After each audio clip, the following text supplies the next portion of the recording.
My name is Aaron Cole. I'm 61 years old. And the moment my daughter told me I was no longer welcome in her life, she thought it would break me. Instead, it woke me up. It happened on a quiet Sunday evening, the kind where nothing dramatic is supposed to happen. No shouting, no slammed doors, just a phone call. Her name lit up my screen, and for a split second I smiled, already planning to ask what time she wanted me there for Christmas dinner. I never got the chance. "Dad," she said, her voice carefully rehearsed, "I think it's best if we take some space this year. Ryan and I have decided you won't be coming for Christmas." I didn't speak right away. I waited because surely there was more. There was just silence, heavy and deliberate. "Why?" I finally asked. She exhaled like I was exhausting her. "You make things uncomfortable. Ryan's parents don't really relate to you. And after everything, we think it's better this way." After everything. 2 words that erased 28 years of sacrifice in a single breath. I sat there holding the phone, staring at the framed photo on my wall of her graduation day. I'd worked double shifts for 3 years so she could attend that university. Sold my truck, cashed out my retirement early. "Uncomfortable how?" I asked, already knowing the answer. "Dad, please don't do this," she said. "You always turn things into a problem." That was when I understood. I wasn't a father anymore. I was a liability, an embarrassment. Something to be hidden so her new life could look cleaner. "All right," I said calmly. "If that's what you want." She seemed relieved. "Thank you for understanding." The line went dead. I didn't cry, I didn't yell. I sat very still and listened to the refrigerator hum in the background. Then I stood up, walked into my study, and opened the bottom drawer of my desk. Inside was a folder I hadn't touched in years. Mortgage statements, loan agreements, wire transfers, every financial lifeline I'd thrown her way since she married Ryan. Their house down payment, their emergency bailouts, the business loan Ryan couldn't qualify for without my credit. I told myself it was what fathers did. I told myself love meant sacrifice. I was wrong. Love without respect is just exploitation with better marketing. I poured myself a drink and started adding numbers. Slowly, carefully, I didn't rush it. I wanted to feel every digit, every dollar I'd given to people who now found me inconvenient. By midnight, the total sat on a yellow legal pad in front of me. $312,640, not including interest, not including opportunity cost, not including the years I postponed my own life so theirs could look impressive on social media. I laughed then. Not because it was funny, because it was clear, crystal clear. I wasn't excluded because I was toxic. I was excluded because I was no longer useful. The next morning, I woke up lighter than I had in years. There was no knot in my stomach, no anxiety about the next request for money disguised as an emergency. My phone buzzed around 9 a.m., a text from Ryan. "Hey Aaron, hope you're well. Just wanted to make sure you're okay with the Christmas decision. No hard feelings." No hard feelings. I didn't reply. I didn't need to. I had something much better to do. At 10:30 a.m., I walked into my bank branch. Same one I've been using for 20 years.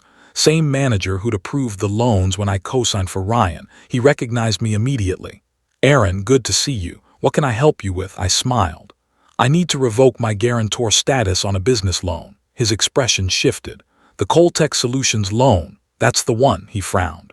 "That will trigger a review. If Ryan can't independently qualify, he can't," I said. "That's why I'm here." Silence, then a slow nod. "I'll start the process."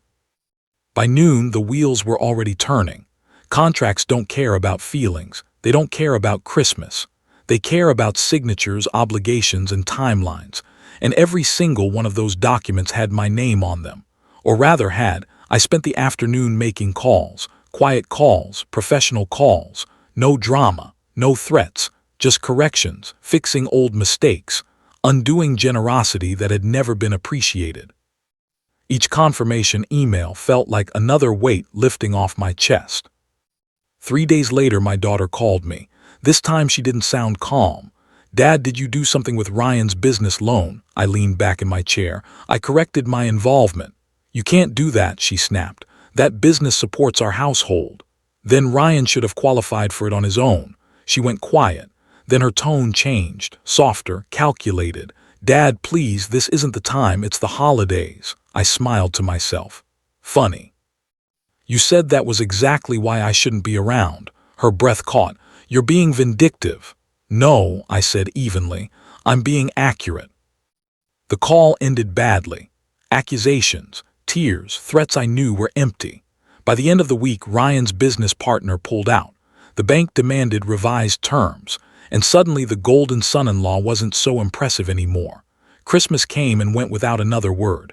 I spent it alone by choice, eating a steak I cooked myself, watching snow fall outside my window. For the first time, I didn't feel abandoned. I felt free.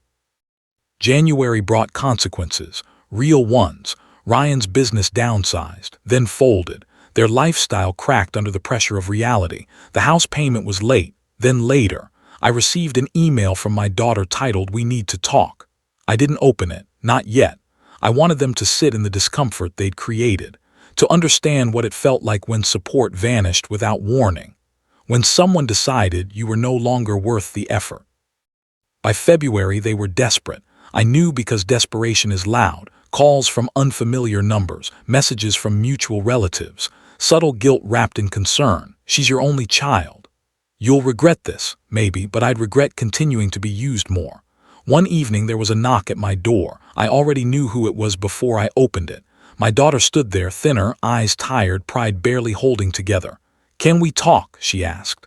I stepped aside. "You already said everything you needed to say. Now it's my turn." She sat on my couch like a guest, not a daughter. That hurt more than I expected.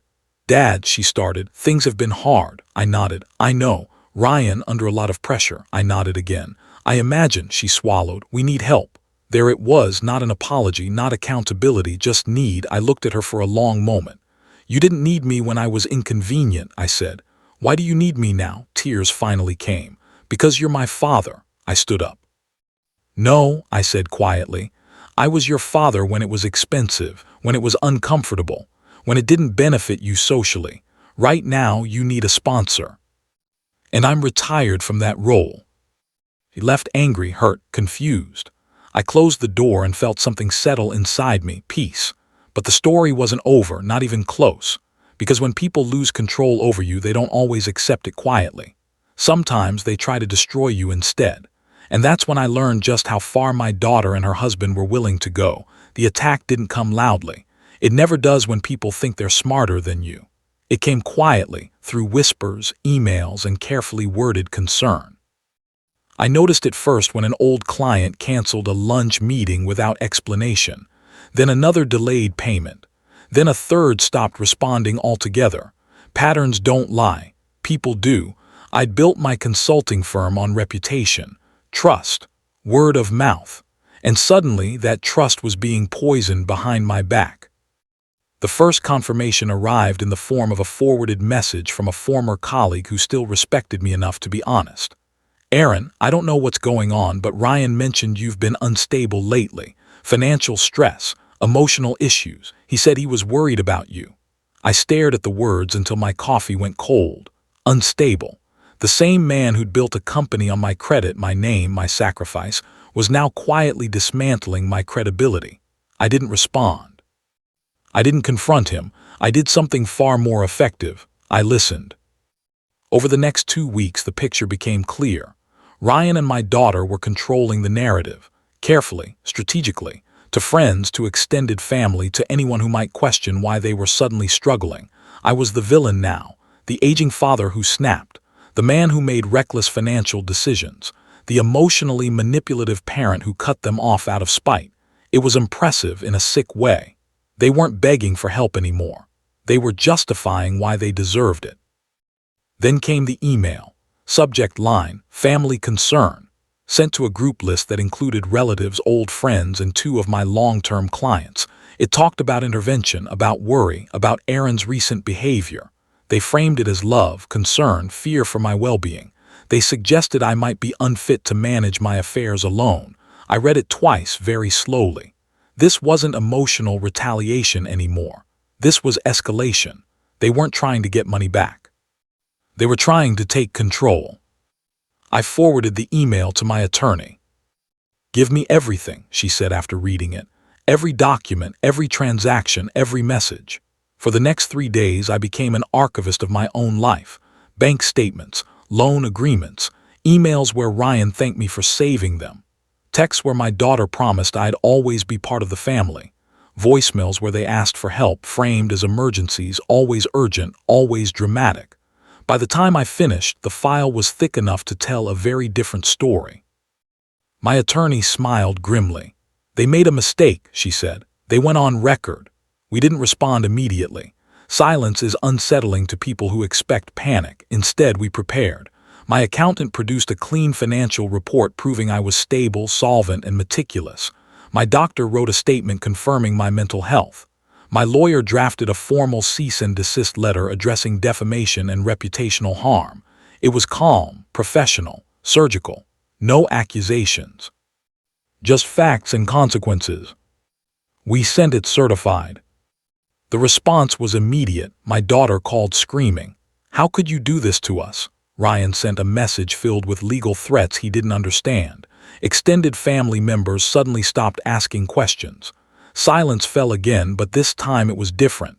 This time it was fear, because they realized something important. I wasn't reacting emotionally. I was responding strategically, and that terrified them. But they weren't done. People like Ryan don't stop when they're cornered, they double down. The next move was public. A post appeared online from my daughter's account. Long, emotional, carefully crafted. It talked about growing up with a controlling father, about emotional neglect, about how money was used as leverage. It never mentioned amounts, never mentioned contracts, just feelings, and people ate it up. Sympathy poured in, comments calling me abusive, narcissistic, toxic. I watched it spread like wildfire, and I let it. Because now, everything was documented. My attorney leaned back in her chair. "We can file," she said. "Defamation, tortious interference, emotional damages." I shook my head. "Not yet." I wasn't angry anymore. I was precise. "I want the truth public, not just legally buried." She raised an eyebrow. "Then we do it clean." We drafted a response. Not a rant, not a rebuttal, a timeline, dates, numbers, screenshots, signed documents. A calm statement explaining I was stepping away after years of financial support, followed by evidence of the retaliation that followed. No insults, no character attacks, just receipts. We posted it publicly once on my own page. Then we stopped engaging. The internet did the rest. People began asking questions, the kind Ryan and my daughter couldn't answer. If he was abusive, why did you accept over $300,000? Why did you let him co-sign if he was controlling? Why are all these messages thanking him? The narrative cracked, slowly. Then all at once, sympathy turned cautious, then skeptical, then hostile, not toward me, toward them. Ryan lost another consulting opportunity within a week. My daughter's social circle went quiet. Invitations stopped. Calls stopped. People don't like being lied to, especially when proof shows up with timestamps. That's when the final escalation came. Papers, filed in court, petition for financial guardianship. They were trying to legally declare me incapable to regain access to force control. It was desperate, and it was the worst move they could have made. Court is where feelings go to die. The hearing was short, brutal. The judge reviewed my financials, my medical evaluations, then reviewed their evidence, which consisted mostly of screenshots of emotional posts and vague statements. The contrast was embarrassing. When the judge dismissed the petition, he didn't hide his irritation. "This appears retaliatory," he said, "and frivolous." He warned them about misuse of the system. They left the courtroom humiliated. I left lighter than air. Outside, my daughter tried one last time. "You won," she said bitterly. "Are you happy now?" I looked at her, really looked. The entitlement, the exhaustion, the realization that the safety net was gone forever. "This was never about winning," I said. "It was about ending something unhealthy," she scoffed. "You ruined our lives." I shook my head. "I stopped financing choices you refused to take responsibility for. There's a difference." She walked away without looking back. Spring arrived quietly.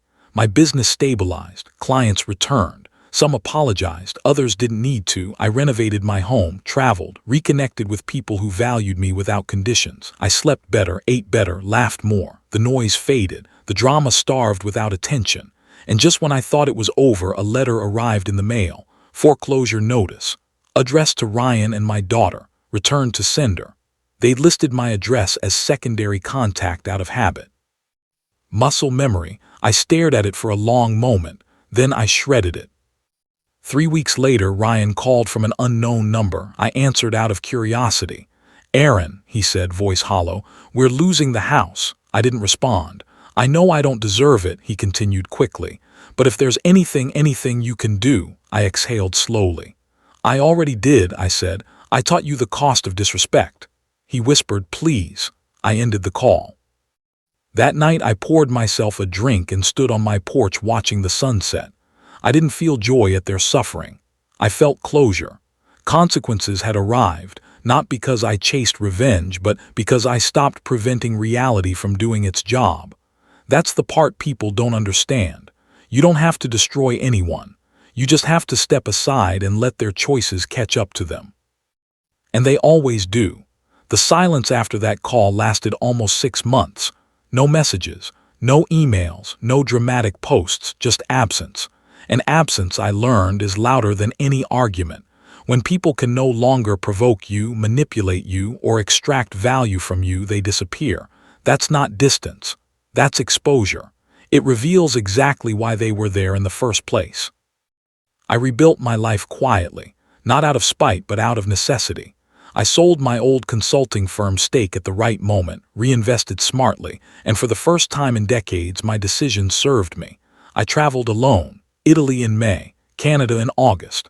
I learned how peaceful life could be when you weren't bracing for the next emotional ambush disguised as family concern. I stopped explaining myself. People who mattered already knew the truth. People who didn't never would. Then in late October a letter arrived.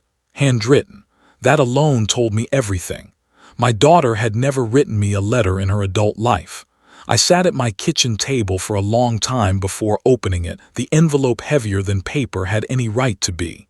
Inside, the handwriting was shaky, not dramatic, not accusatory, just tired. "Dad, I don't know if you'll read this, I don't know if you should, but I need to say this without interruption, without defense, without expecting anything back. We lost the house in July. Ryan and I separated in August. I moved into a small apartment. I work full-time now. I pay my own bills. For the first time in my life, I understand how much you carried for us and how easily I dismissed it. I believed things that were convenient instead of true. I let people turn me against the one person who never benefited from loving me. I am sorry, not for the consequences, for the choices." I didn't cry, I didn't feel triumph. I felt something quieter, recognition. Accountability, when it finally arrives, doesn't shout, it whispers. She didn't ask for money. She didn't ask to meet. She didn't ask to be forgiven. She just acknowledged reality. That alone told me she'd changed more in 6 months than she had in 10 years. 2 weeks passed before I responded. My reply was shorter. I read it. "I'm glad you're learning to stand on your own. That matters more than apologies. Take care of yourself." I didn't sign it, Dad, not to punish her, but because titles have weight and trust had to be rebuilt before names could return. She didn't reply, and that was okay. December came again. Same season, same lights, very different man. On Christmas Eve I hosted dinner, not for blood relatives, for chosen ones. Friends who showed up without conditions, people who never measured my worth by what I could provide. We laughed, we argued about movies, we shared stories that didn't require translation or justification. At one point someone raised a glass and said, "I'm glad you're here." And for the first time in years I knew it was true. At 9:47 p.m. my phone buzzed. One message, from my daughter. "Merry Christmas, I hope you're not alone." I stared at the screen for a long moment, then I typed back, "I'm not." That was the truth, and it was enough.